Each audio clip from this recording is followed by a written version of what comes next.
Let's bring in Virginia Attorney General Jason Miyares. Thanks very much for being with us, General.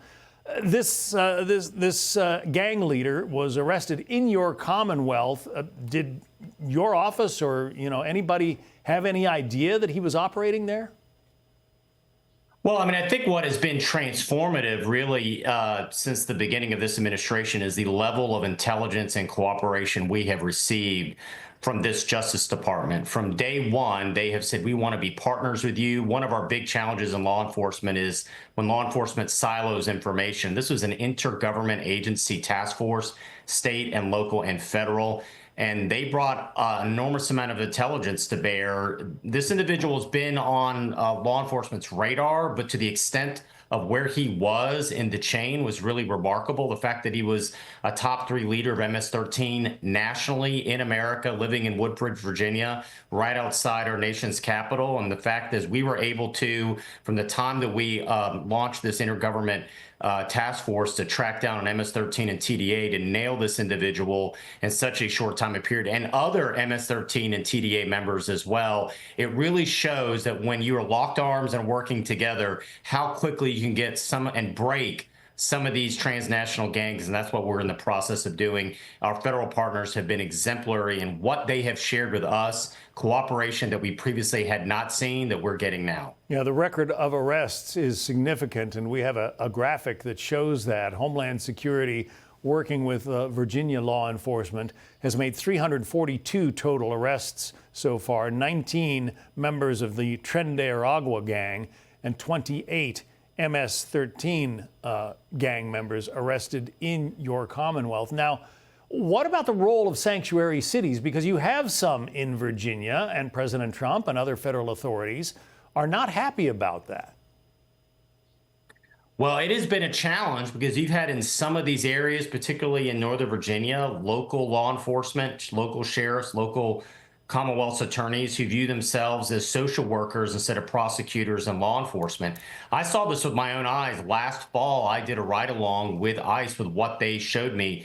Individuals that had previously been in custody in local jails that the local sheriffs and law enforcement simply were banned. Sometimes their local city council had passed ordinance banning them from cooperating.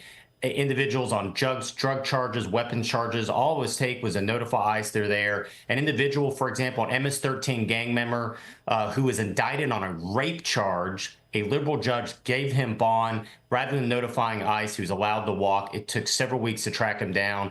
And when he did, he ran from federal agents as well, couldn't get cooperation from local law enforcement. It's those type of issues that are putting Virginians at risk, and they're putting politics over people's safety. I think it's shameful the way they refuse to cooperate with federal authorities on these repeat violent offenders that are here illegally, gang members, and already been arrested for violent crime, and they still won't cooperate. And that's why Governor Youngkin's taking the measures that he's taking. Yeah, let's play some of what Governor Youngkin had to say about sanctuary cities and the future that they face in your Commonwealth of Virginia. Listen. Local jurisdictions that claim sanctuary city status are absolutely unacceptable. Look who's in your community. Look who's living around the corner from citizens that are going to work, trying to build their lives in a place that's the best place in America to live and work and raise a family. We are working to get the bad guys out of here. And if you are a local jurisdiction and not helping us and not cooperating with us, you are working against the safety of all of those men and women that call your jurisdiction home.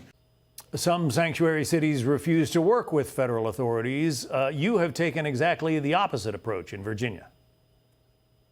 That's right. We issued an opinion, an Attorney General's opinion, saying there's absolutely nothing to prohibit, and you should work with federal authorities, really at all levels. It's not just ICE. You should be working with DEA and FBI as well.